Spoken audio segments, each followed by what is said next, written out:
E aí, meus bonitos, como é que vocês estão? Galera, então, o plano de hoje é o seguinte, eu quero fazer um vídeo diferente, né? Eu tava querendo analisar um filme que eu tinha assistido há um tempo atrás com os meus amigos, né? Meus grandes amigos de escola, que é O Doutrinador, que teve uma adaptação em live action em 2018. E hoje eu tô aqui para fazer uma análise sincera do filme e trazer também minha opinião e minha visão, né? Sobre o que eu penso desse filme, o contexto do filme e tudo mais, beleza? É isso, vamos começar, sem enrolação, vamos lá. E bem, o filme começa com nossos patrocinadores! A cena de abertura do filme já começa com uma manifestação. O povo insatisfeito e a polícia sendo obrigada a cumprir o seu trabalho. Porém, entretanto, todavia, esse não é o mais importante. E logo de cara, a cena de abertura já nos mostra uma realidade. Querendo ou não, é nosso dia a dia. Quantas vezes já não houveram manifestações por insatisfação de um presidente, de um político, de um prefeito? A motivação daquela manifestação apresentada no começo do filme é justamente por causa de um político. E a gente, melhor do que ninguém, entende isso. Então eu considero isso um ponto positivo pro filme. Mas não tanto, porque vocês vão entender lá no final o porquê. E bem, voltando pro filme, esse cara aí é um político, né? E seus seguranças estão cumprindo com o seu trabalho, que é proteger o cara. Só que aí, do nada, do lado de fora, uma fumaceira começa a passar por baixo da porta, o cara fica assustado, e aí, de repente, entrava na sala o nosso herói, pronto para descer o cacete nele. E aí começam os créditos iniciais do filme, né, que mostra basicamente o que a gente passa a respeito da corrupção, um monte de crítica social foda, e depois disso vem o nome do filme, O Doutrinador. Na sequência temos aí a polícia se preparando, entrando a todo vapor nas viaturas. O motivo disso? Eles tinham um mandado de prisão. Eles estavam ali para prender o prefeito Sandro Correia, acusado de participar de um esquema de corrupção. Essa cena eu acho ela bem forçada. A cena ela quer vender para você que ele não tá preocupado. Ele vai lá, faz um cafezinho na maior calma do mundo, e quando a polícia finalmente confronta ele... Aceita um café? Atuação de vilãozinho da sessão da tarde, sério? Porra, na moral, né? Mas beleza, ele é preso e levado sob custódia pela polícia. Só que aí do nada a cena corta pro futuro e nos é apresentado o nosso protagonista, juntamente com sua filha em seu apartamento. Beleza, e tá aí uma coisa que me incomoda muito nesse filme, cara. Ele tem cortes muito secos. Ele apresenta uma coisa e 2 minutos depois apresenta outra, e fica nessa. Ele é um filme onde as coisas acontecem muito rápido e muito seco, isso é uma coisa que me incomoda muito. Eu vou abordar isso mais pra frente, né? Porque aí eu vou conseguir abordar esse detalhe de uma forma mais abrangente. Mas falando aqui no começo, cara, é uma coisa que me incomoda muito. Ele tem muitos cortes secos e tudo acontece rápido demais. Enfim, voltando pro filme, o nosso protagonista, o Miguel, ele pega a filha dele no colo, que estava dormindo no sofá, e levando ela pra cama, eles têm um diálogo bem breve. Uma interação de pai e filha que é muito curta e muito rápida. Mas vou te falar, ela não é ruim. Ela até que funciona em certos pontos, mas ela carece de desenvolvimento e mais tempo de tela, que é para criar justamente a química entre os dois. O Kiko Pissolato, o ator que interpreta o Miguel, o nosso doutrinador, ele é um ator que consegue entregar bem as suas emoções, né? Só que eu acho que ele tinha muito mais potencial, cara. Mas o roteiro, ele não explorou outras camadas, ele não explorou esse potencial, por conta do contexto que o filme se passa, né? Novamente eu vou abordar isso mais pra frente, eu não posso falar tudo agora, senão fica sem graça a análise, não tem sentido. Mas enfim, depois disso a cena corta de novo e estamos no passado, por incrível que pareça, no interrogatório do prefeito. E aqui, meu amigo, as atuações, eu acho sofrível, cara. A cena, ela tenta criar uma tensão, ela tenta criar um drama, entendeu? Mas como tudo nesse filme é corrido, ele falha miseravelmente. E o prefeito é todo debochado e tudo mais, interpretado pelo Eduardo Moscovis, um ator da Globo bem famosinho até, mas que aqui, cara, ele tenta fazer uma atuação de tipo vilãozão, sabe, debochado, despreocupado, a caricatura exata do político corrupto. E, cara, não fica legal, fica forçado, entende? Porque ele faz caras e bocas, ele é debochado, é isso, é aquilo. E eu acho muito ruim a atuação dele nesse filme, de verdade. E aí fica nessa, o protagonista faz o papel do policial mau, o político corrupto forçadamente debochado, despreocupado com a situação. Com licença, senhores, eu preciso ir embora, essa situação está me deixando desconfortável, que não sei o que. Muito ruim. E nosso protagonista resolve mostrar a prova, né, que ele tá envolvido com essas tramóias. Isso aí, tem que encontrar os rabos do caralho Aí depois disso chegou o advogado dele e tudo mais. E a polícia naquele momento não podia fazer nada. E aí a cena corta de novo e estamos no presente, ou melhor, no futuro. E o protagonista tá lá com a filhinha dele, momento rápido, momento bem breve. Aí chegava a ex-esposa dele, e aí eles combinavam de ir no estádio, porque como o filme se passa em 2018, ainda era a Copa, né? E tem mais um corte seco e mostrava os nossos políticos corruptos. Mas a cena não é tão importante assim. É mais uma tentativa de negociação de políticos e diferentes partidos. E mais um corte seco, estamos aqui com o nosso prefeito, e ele estava sendo advertido que ele tinha que andar na linha caso ele queira o que ele quer. Meus filhos são novos demais pra lembrar dessa merda toda. E o povo desse país lembra de porra nenhuma depois de 6 meses. E tá aí um baita de um tapa na cara, né? E não é mentira isso que ele falou, infelizmente é a verdade. Mas enfim, tava tudo certo porque ele já ia sair da cadeia em breve, né? Porque ele tinha poder pra isso. Mas enfim, chegava o chefe de polícia, que é nosso protagonista policial, caso não tenham percebido. E aí ele fala, ó galera, é o seguinte, enquanto o vagabundo tá aguardando o julgamento, vocês vão lá fazer uma rendificação de posse, beleza? E mesmo o nosso protagonista não concordando, ele é obrigado a aceitar. E beleza, nosso protagonista tá lá, puto bagarai, porque ele não queria estar lá e não queria estar fazendo isso. E aí chega o parceiro dele, grande amigo, aí ele falou, mano, tô sabendo que tu ia no jogo com a sua filha, né? Pô, pode ir lá, cara, pode ir lá. Pode deixar tudo com a gente aqui, vai lá senão você vai se atrasar. Aí o Miguel fica, pô mano, teu cara, você é foda, hein, valeu. E beleza, a cena corta e tá lá a ex-esposa e a filha dele, aguardando pelo homem porque ele tinha se atrasado. Mas não demora muito pra ele aparecer, né? Ele pede desculpas e dava um presente pra menina, que era uma camiseta do Brasil. E beleza, o que falar de tudo isso que acabamos de ver? O núcleo familiar do protagonista, ele é aceitável, ele não é mal feito. Se você ver atenciosamente, sem ignorância, sem exigências muito complexas, você vê que tudo foi feito com carinho. Você percebe que tem um cuidado na construção, ou melhor, na tentativa de construção. Tem um cuidado nas sequências dos segmentos. Uma prova disso é a relação de pai e filha, que é apresentada para nós. Você percebe que tem uma boa comunicação do ator para a atriz mirim, mas faltou tempo de tela, faltou desenvolvimento.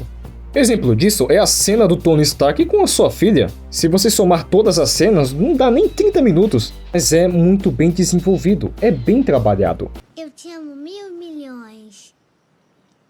Uau. Conseguiu me entender? Não é ruim, mas faltou um cuidado. E depois de um momento muito caloroso, eles vão lá e pegam um táxi. E de uma forma muito abrupta, o nosso protagonista decide descer no meio da rua porque estava tendo um trânsito miserável. Aí ele sai do carro e tava tendo toda aquela coisa que é comum de ver na Copa, né? E quando eles estavam andando juntos no meio da rua, cara, de uma forma muito abrupta e muito repentina, a sua filha é atingida por uma bala perdida. E aí, naquele desespero, naquela angústia, ele clama por ajuda, mas ninguém tava ajudando por algum motivo. E sem perder tempo, ele corre pro hospital.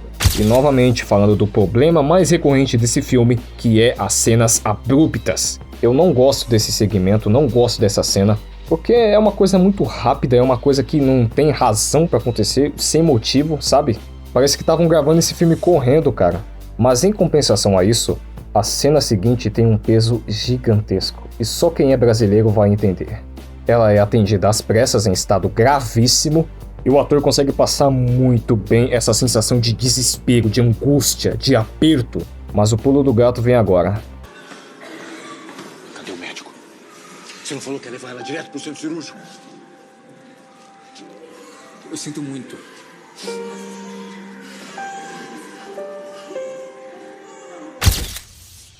Você não entendeu o que aconteceu aqui?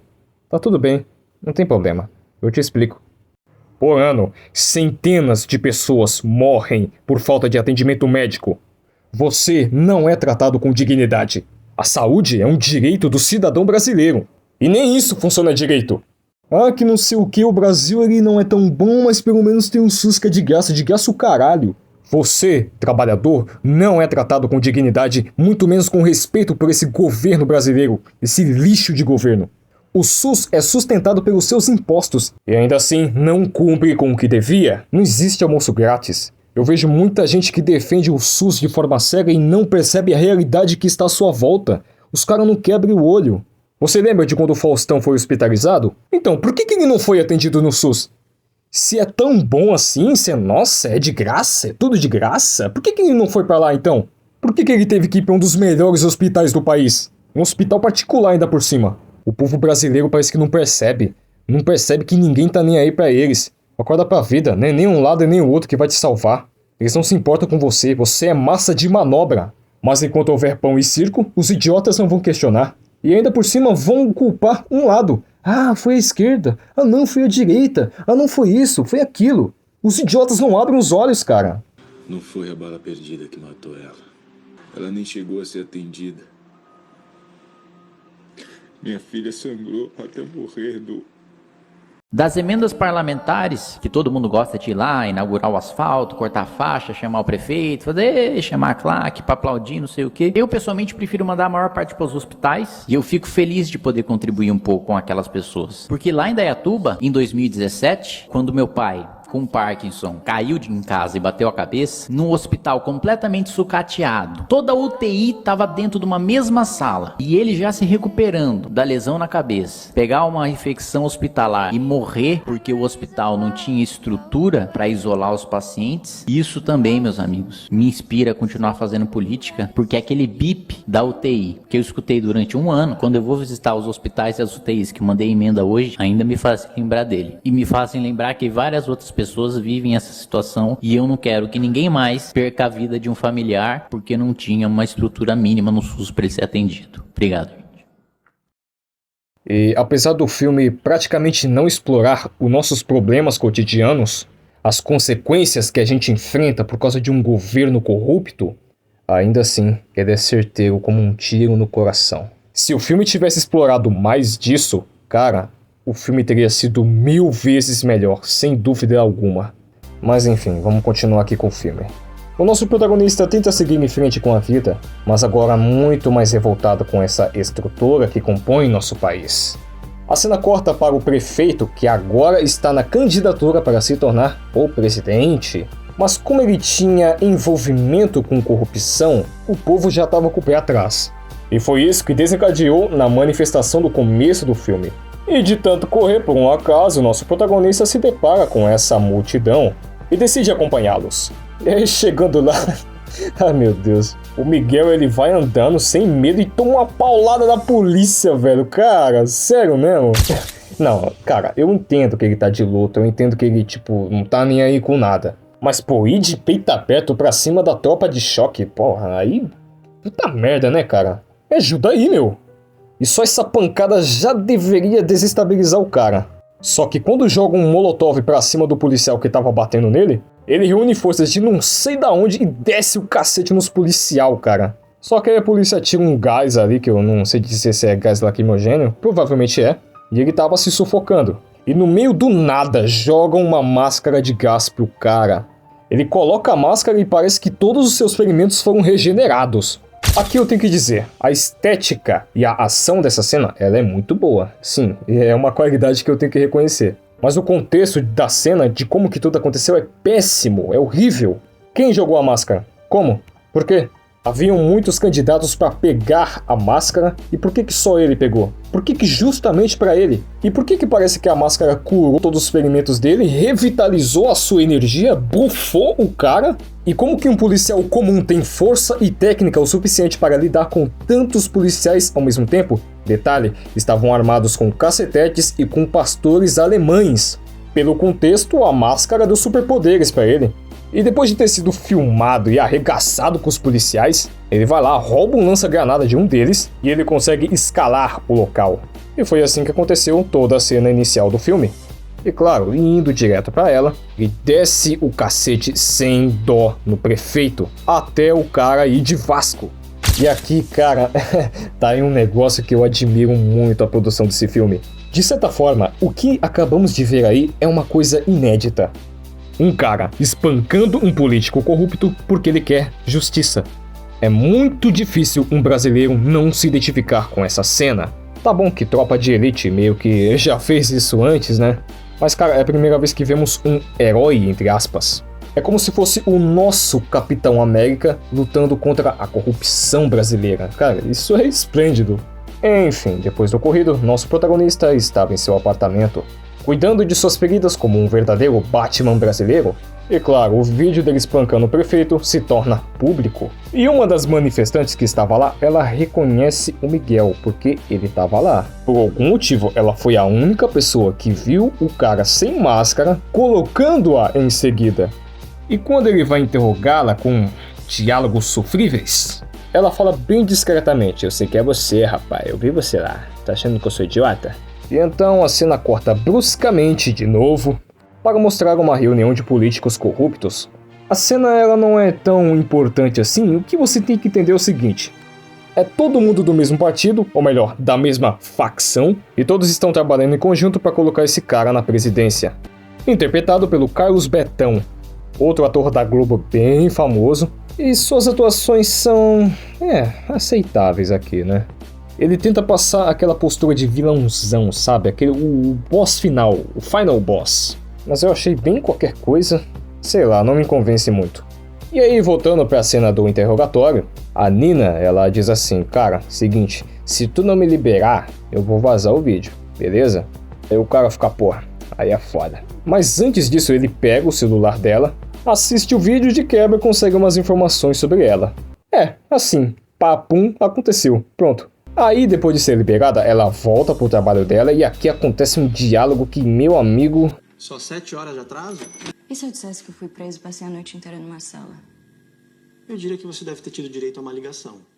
E se eu dissesse que isso só acontece em filme americano?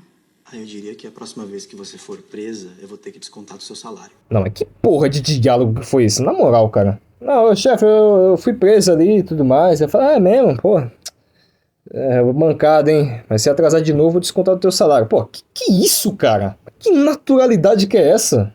Ela vai lá, finge que vai trabalhar, mas na verdade faz um verdadeiro doxing no Miguel. Como de costume, um corte bem abrupto e nos mostra o Miguel em seu apartamento.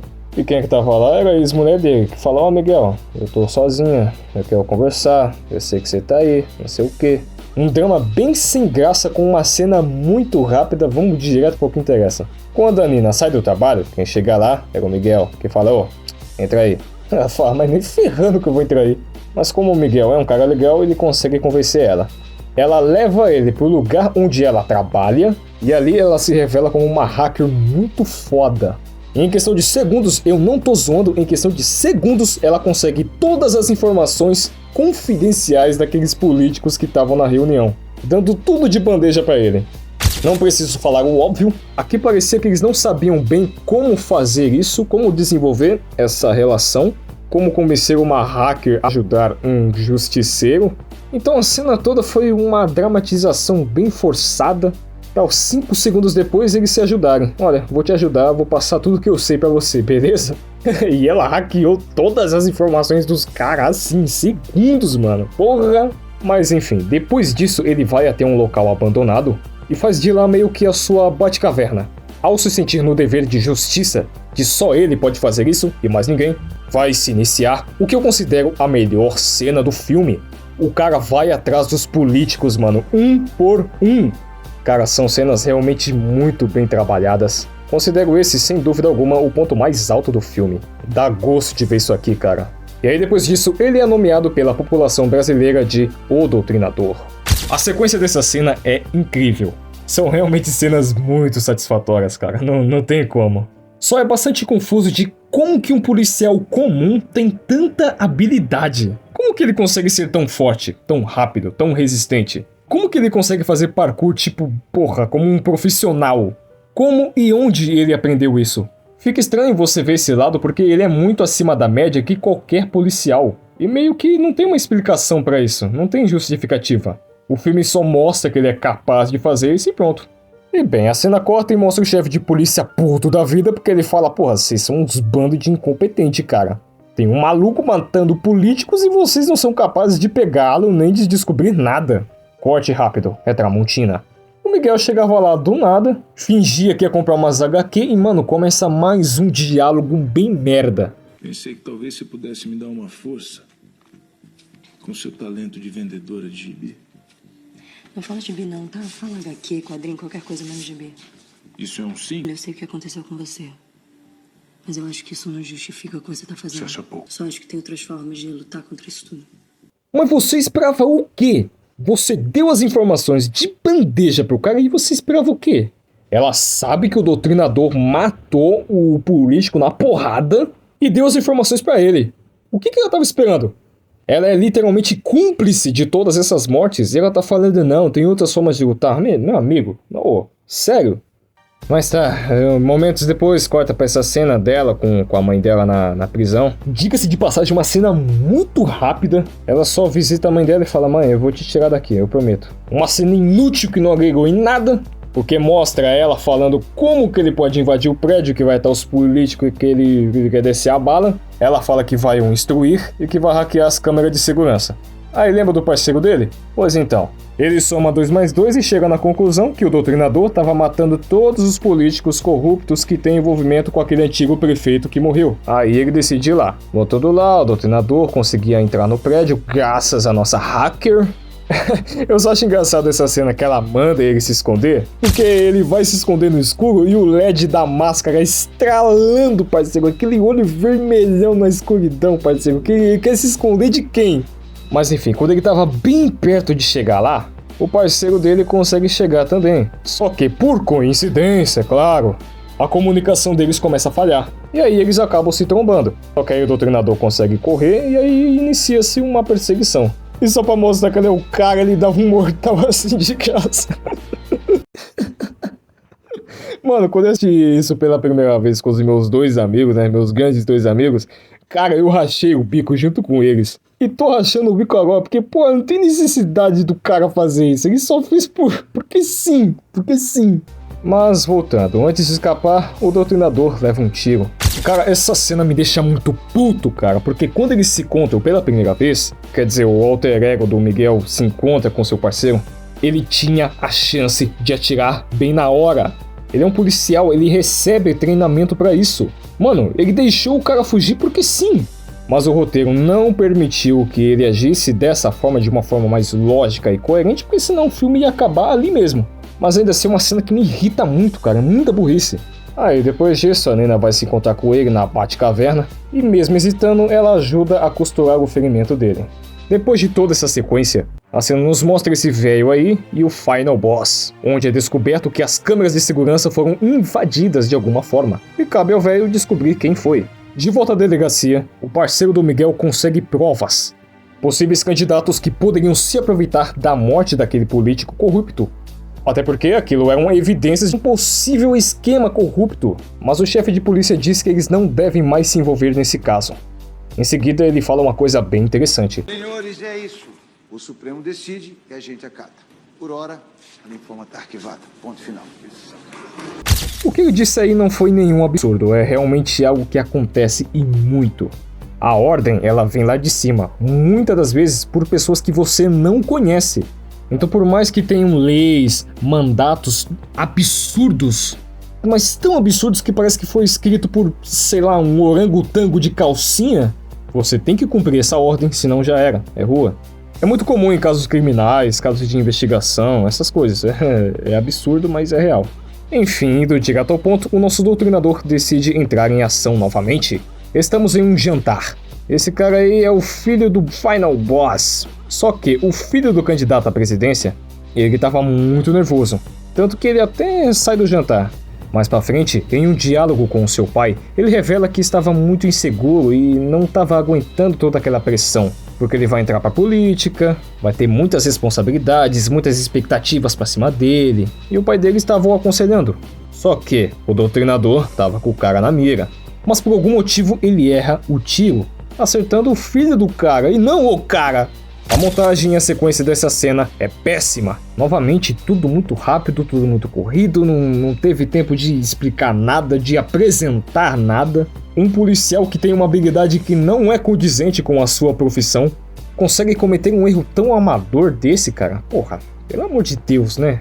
Tira todo o clima da cena, cara.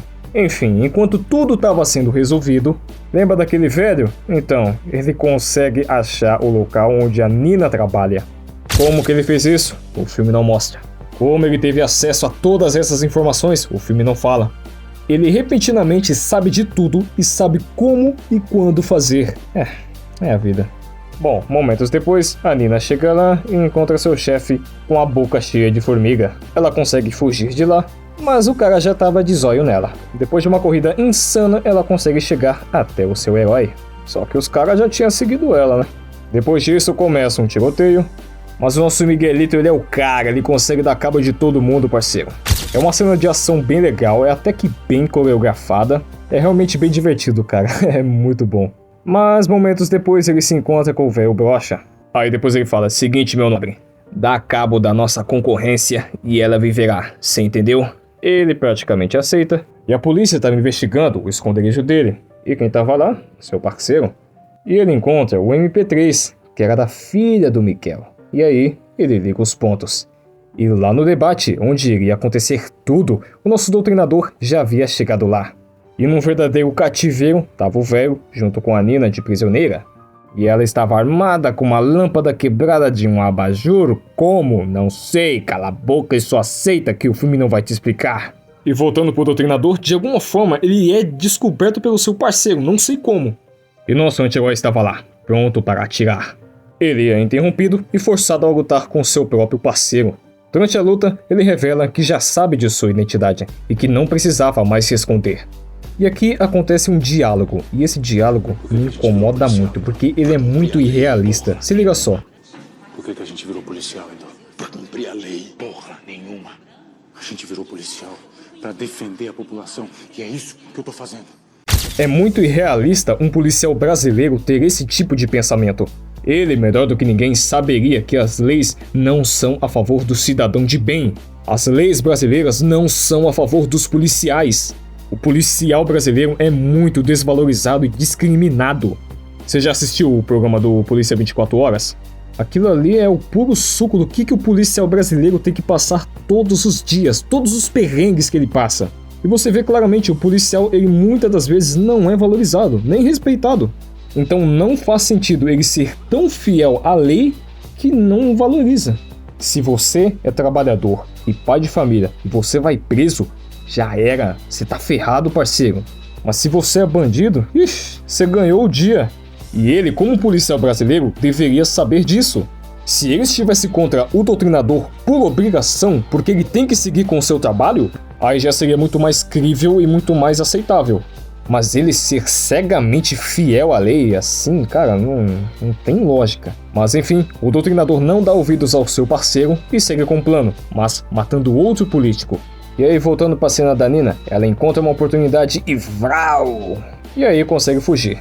A partir daqui, o filme já começa a correr. Do nada, o Miguel já estava preso, assim, de repente, e aí é deixado numa cela individual. Sua ex-esposa o visita, cobrando ele por respostas, o cobrando por satisfações. Mas ele, obviamente, não fala nada, e fica por isso mesmo.